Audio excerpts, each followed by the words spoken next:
menariknya Bumblebee ini? Langsung saja mari kita simak alur ceritanya. Gak bisa bahasa Inggris. Film ini dibuka di planet Cybertron, di mana pada saat itu perang antara Autobots dan Decepticon masih berlangsung. Autobots yang tak memiliki pasukan cukup banyak mulai kewalahan dan membuat mereka berada di ambang kekalahan. Optimus Prime sebagai pemimpin lalu menggiring sebagian Autobots ke landasan peluncuran dan menyuruh mereka menyebar ke seluruh galaksi untuk berlindung. Di sini, Optimus menugaskan salah satu Autobots bernama B-127 untuk pergi ke planet Bumi dan memintanya untuk membuat basis operasi Autobots di sana.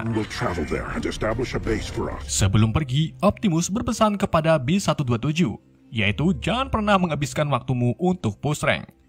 Decepticon kemudian menembaki landasan peluncur hingga roboh. Akan tetapi para Autobots lebih dulu lepas landas dan menuju ke tempat tujuannya masing-masing.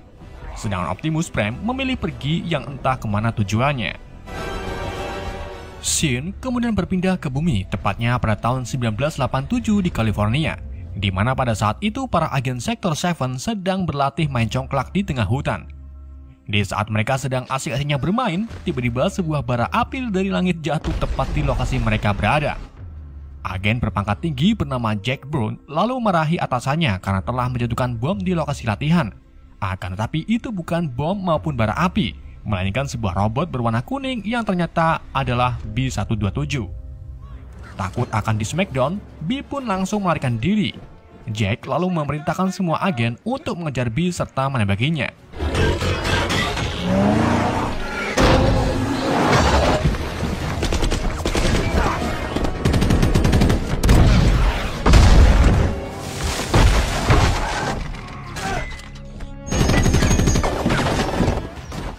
Setelah melakukan pengejaran yang cukup singkat, akhirnya B pun berhasil dipojokkan. Di sini B mengatakan kepada semua agen kalau dirinya tak ingin menyakiti siapapun.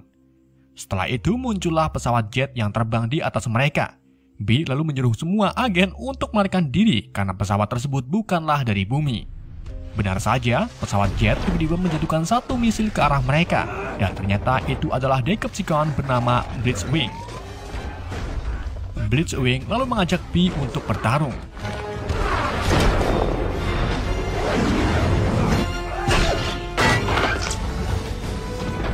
B yang belum sarapan mulai kewalahan.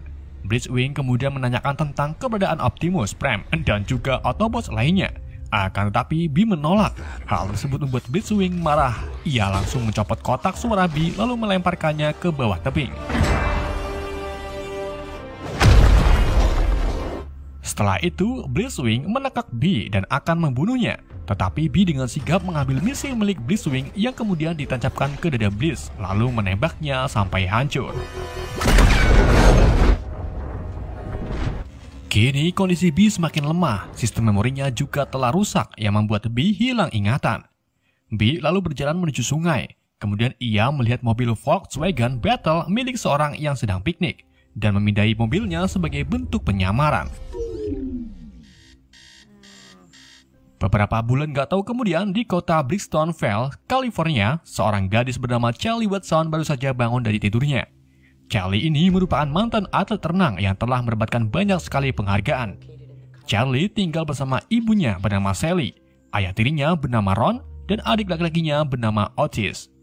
Walaupun sang ibu sudah memiliki pasangan baru, tapi Charlie masih belum bisa melupakan kematian ayahnya. Charlie kemudian pergi ke karnaval untuk bekerja sampingan berjualan telur gulung dan juga es jeruk panas. Di sini juga ada penjual cilok bernama Memo yang selalu mencari perhatian Charlie. Akan tetapi Charlie terus-terusan mengabaikannya. Saat Charlie hendak mengantarkan telur gulungnya ke pelanggan, ia tak sengaja menumpahkan menunya ke tubuh seorang pria bernama Jim dan malah mendapatkan perlakuan kurang enak dari geng cewek hits kekinian yang dipimpin oleh Tina, mantannya Rahul. Setelah berjualan telur gulung, Charlie mampir ke bengkel reparasi dan suku cadang milik pamannya yang bernama Hank. Tujuan Charlie ke sini yaitu mencari beberapa suku cadang yang bisa digunakan untuk memperbaiki mobil milik ayahnya. Charlie lalu tak sengaja menemukan mobil Volkswagen Beetle berwarna kuning tai yang ternyata adalah B-127. Charlie kemudian masuk ke mobil tersebut dan langsung merasakan nyaman saat memenggangi setirnya. Saat Charlie menyalakan mesinnya, tiba-tiba radio pada mobil mengeluarkan suara cemengkling. Dan tanpa disadari, ternyata Charlie telah mengaktifkan sinyal pelacak milik B-127. Sedangkan jauh di luar angkasa sana, tepatnya di salah satu bulan Saturnus, dua Decepticon yaitu Shatter dan Dropkick sedang menginterogasi salah satu Autobots bernama Cliff Jumper tentang keberadaan Optimus. Cliff Jumper tetap tutup mulut sampai akhirnya sinyal B-127 masuk ke tubuh Cliff dan membuat kedua Decepticon mengetahui keberadaan B-127. Shatter pun memutuskan untuk pergi ke bumi mencari B-127. Namun sebelum pergi, mereka lebih dulu membunuh Cliff Jumper dengan membelah tubuhnya.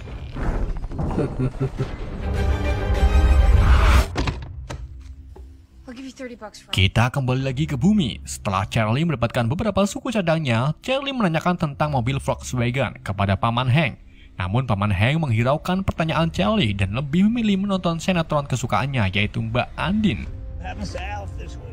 Charlie kemudian pulang ke rumah dan mencoba membagi mobil milik ayahnya kembali. Tetapi semua suku cadang yang ia beli sama sekali tak membantu membuat mesin mobilnya menyala.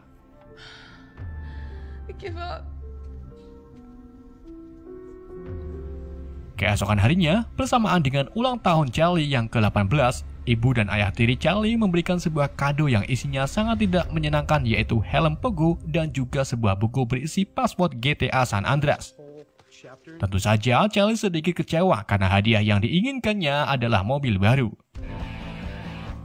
Charlie kemudian pergi ke bengkel Paman Hank. Sesampainya di bengkel, Charlie langsung mengatakan kepada Paman Hank kalau dirinya ingin membeli mobil Volkswagen.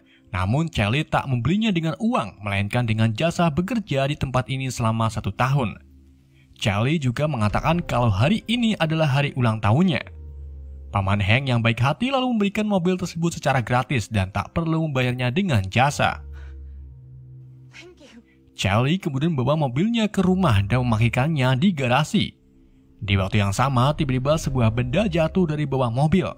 Saat Charlie mencoba mengeceknya, ia sangat terkejut karena menemukan bentuk wajah yang sangat menggemaskan. Gak cuma itu, dua lampu yang menyerupai mata juga mulai hidup lalu berubah menjadi robot yang sangat besar. Hal tersebut membuat Charlie ketakutan serta mengeluarkan keringat hangat di bagian telapak tangannya. Saat itu juga Sally datang untuk mengecek suara aneh di dalam garasi. Namun yang Sally lihat hanyalah mobil baru milik Charlie.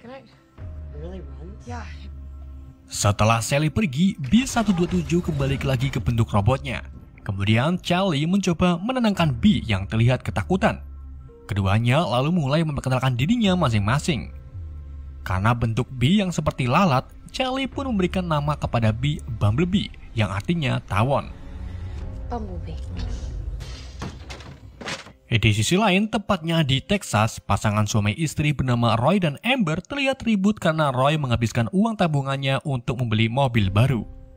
Di tengah pertengkarannya, tiba-tiba ada sebuah benda langit yang jatuh di sekitar mereka. Lalu disusul dengan satu benda lagi yang jatuh tepat di atas mobil milik Roy. Setelah itu, muncullah dua mobil dari balik ledakan yang kemudian berubah menjadi dua robot Decepticon yaitu Shatter dan Dropkick. Roy yang so asik lalu menyapa kedua robot tersebut. Akan tetapi si Roy malah ditembak dengan senjata Dropkick dan membuat tubuhnya meletus menjadi pomade. Shatter dan Dropkick lalu pergi ke arah barat untuk mencari sinyal B-127. Di markas Sektor 7, agen Seymour Simon yang masih muda melaporkan tentang pendaratan dua alien di Texas kepada Jack Plum. Jack pun langsung merintahkan timnya untuk segera pergi ke Texas. Sesampainya di Texas, tim agen Jack dan Dr. Powell langsung mencegat kedua Decepticon untuk mengetahui maksud kedatangannya ke bumi. Dropkick yang merasa dihalangi pun mencoba untuk membunuh semua agen. Akan tapi hal itu langsung dihentikan oleh Shatter yang memiliki ide bagus. Shatter lalu mengaku kalau dirinya dari Decepticon, penjaga kedamaian yang datang ke bumi untuk menangkap buronan berbahaya bernama B-127. Shatter juga meminta ke Sektor 7 untuk mengakses satelit mereka agar bisa menemukan keberadaan B-127. Tentu saja Jack menolak karena satelit tersebut menyimpan berkas-berkas penting. Namun tetapi, Dr. Powell malah mengizinkan Decepticon serta akan membawa keduanya ke hadapan pemimpin Sektor 7. Kembali lagi ke B, di mana B ini sedang diajak Charlie jalan-jalan di hutan. Saat itu juga tiba-tiba dada B memunculkan percikan api yang kemudian diperbaiki oleh Charlie.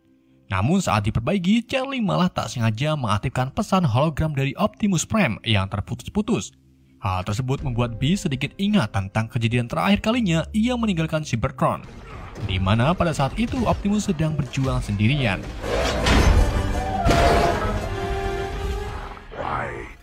Kini Charlie pun tahu kalau B sedang dalam pelarian. B yang masih belum bisa berbicara lalu menunjukkan radionya yang rusak kepada Charlie dan memintanya untuk memperbaikinya. Tidak singkat cerita, keduanya pun langsung sampai ke rumah. Charlie lalu mengganti radio B dengan radio milik mobil ayahnya. Setelah itu, keduanya memutar lagu Balonku Ada 5, di mana lagu tersebut mengingatkan Charlie tentang ayahnya. Di waktu yang sama, datanglah Memo yang kebetulan sekali tetangga baru Charlie. Memo sangat terkejut ketika melihat robot besar yang bisa berubah menjadi mobil. Charlie lalu menyeret Memo ke dalam dan memintanya untuk tak memberitahu siapa-siapa.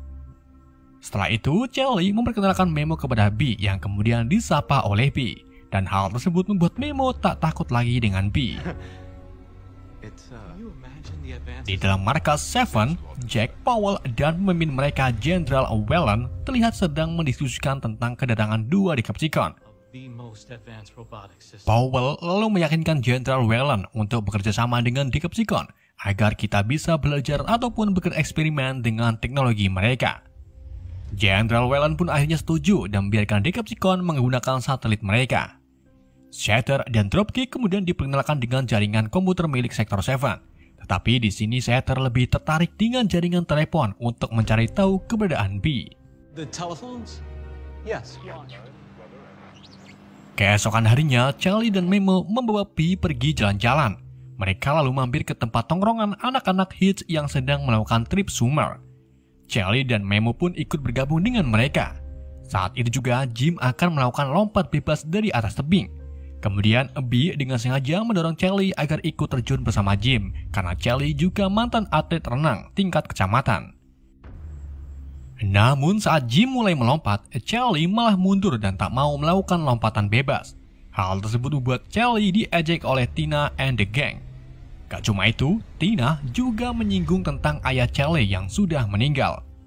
Setelah Tina pergi, Memo dan B menyarankan Charlie untuk balas dendam agar Tina tak lagi mengejek Charlie. Malam harinya, Charlie, Memo, dan B diam-diam pergi ke rumah Tina. B lalu diminta untuk melemparkan telur ke arah mobil Tina. Namun B yang terlalu antusias malah merusak mobil Tina.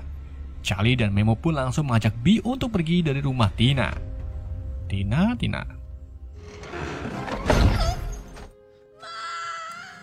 Di dalam perjalanan pulang, B melaju dengan sangat kencang hingga mencapai kecepatan 10 km per hari. Tentu saja hal tersebut membuat seorang sheriff yang sedang berjaga tertarik untuk mengejar B. Di dalam mengejarannya, B menunjukkan keahliannya dengan melegos-legos beberapa mobil serta menghancurkan bagian depan mobil sheriff, yang membuat sheriff tersebut tak lagi mengejar B. Pagi harinya, Charlie berangkat kerja seperti biasanya, tapi kali ini ia tak mengajak B karena semalam B sempat menjadi buronan sheriff. Setelah Charlie pergi, anjing peliharaan Otis bernama Cannon masuk ke dalam garasi dan membuat B penasaran dengan bentuk tubuh Cannon. B pun mengikuti Cannon masuk ke dalam rumah dan tak sengaja merusak beberapa perabotan termasuk TV. B lalu melihat stop kontak dan dengan sengaja memasukkan jarinya ke dalam. Alhasil B pun kesetrum serta membuat trafo di perumahan Charlie Konslet. Hal itu juga menyebabkan terkirimnya sinyal energon yang kemudian didapat oleh Shatter.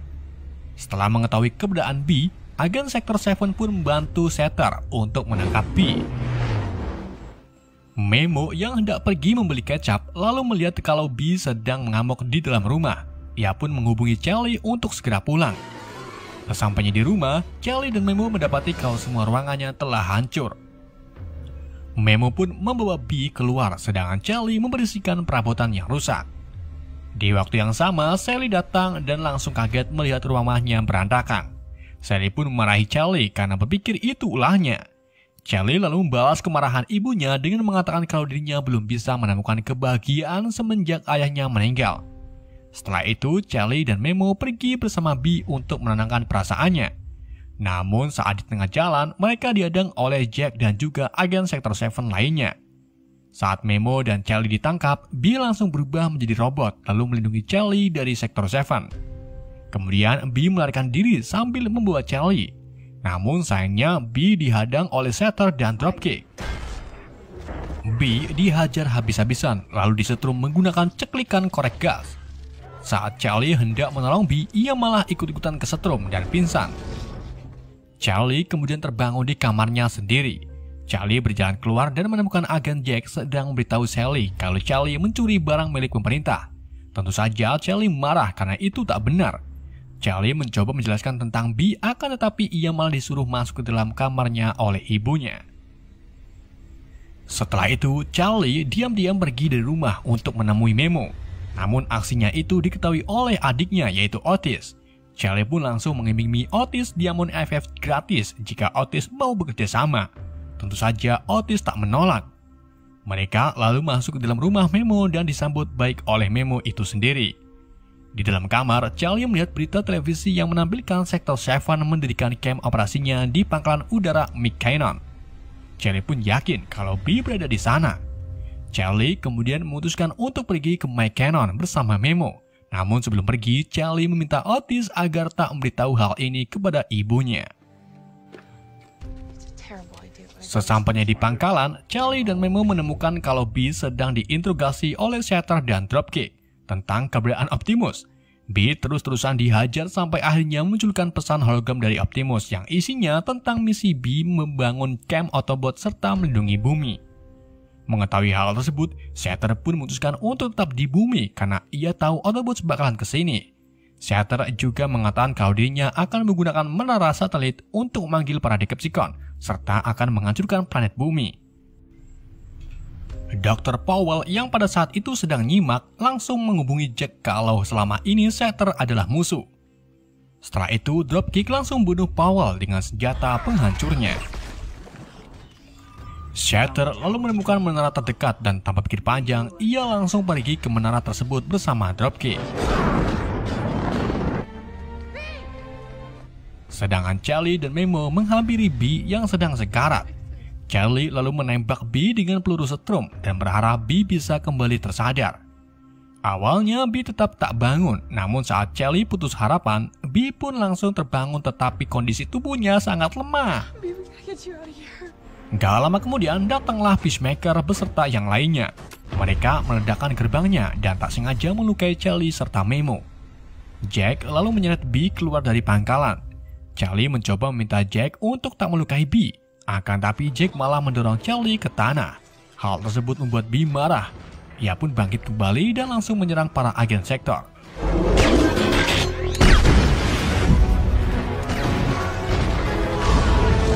Melihat keganasan B, Charlie pun menenangkan B dan menyuruhnya untuk bersembunyi. Tetapi B menolak dan malah ingin menghentikan perbuatan Shatter. Charlie lalu ikut bersama B menuju menara, sedangkan Memo tetap tinggal untuk menahan agen Sektor 7.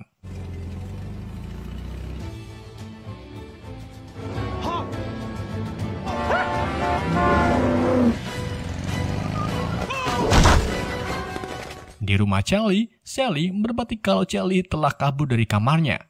Sally lalu memaksa Otis untuk memberitahu kemana perginya Charlie. Setelah mengetahui keberadaan Charlie, Ron, Otis, dan Sally pun langsung pergi untuk menemukan Charlie.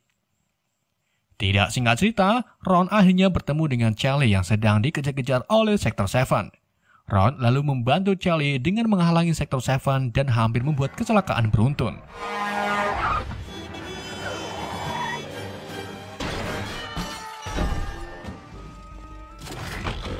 B dan Charlie akhirnya sampai di lokasi. Mereka melihat Shatter sedang mengirim pesan ke Decepticon yang lain dengan memasang perangkat di menara satelit.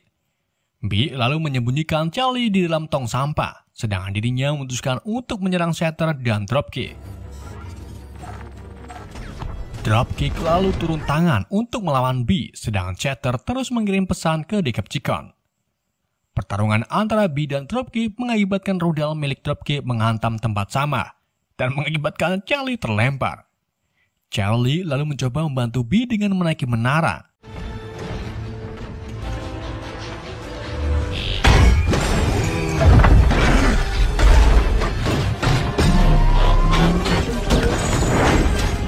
Bee yang sudah makan kemangi melilitkan rantai jangkar ke tubuh Drop. Kemudian ia menariknya hingga membuat tubuh Drop hancur berkeping-keping.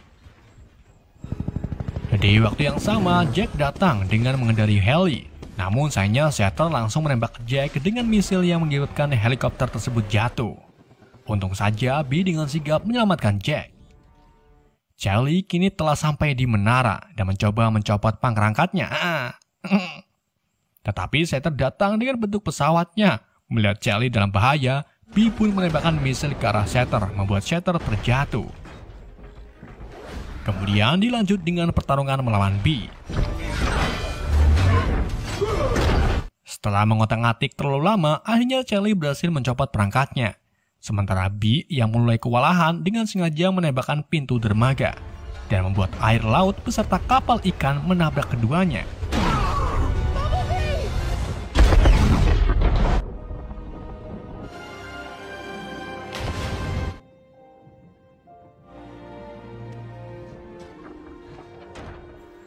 Sedangkan Jack mengucapkan terima kasih kepada Bee yang telah menyelamatkan nyawanya. Ia pun menyuruh Bee untuk cepat-cepat pergi sebelum agen lainnya berdatangan.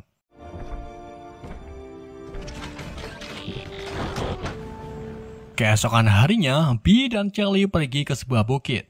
Charlie lalu memberitahu Bee kalau kita harus berpisah karena keduanya memiliki tujuan hidup yang berbeda. Bee kemudian memindai bentuk tubuhnya menjadi Chevrolet Camaro berwarna kuning yang nantinya akan digunakan film Transformer 2007. Setelah itu, Bee pergi melewati jembatan. Ia bertemu Optimus Prime yang sedang menyamar sebagai truk. Di akhir film, Bee memberitahu Optimus tentang nama barunya yaitu Bumblebee. Keduanya juga melihat beberapa meteor Autobots yang akan mendarat di bumi. Pagi harinya, Charlie berhasil membagi mobil milik ayahnya dan membawanya keliling kecamatan. Film pun berakhir. Oke, itulah cerita film Bumblebee. Semoga kalian terhibur dengan alur cerita yang saya bawakan. Pesan yang tidak bisa kita ambil dari film ini.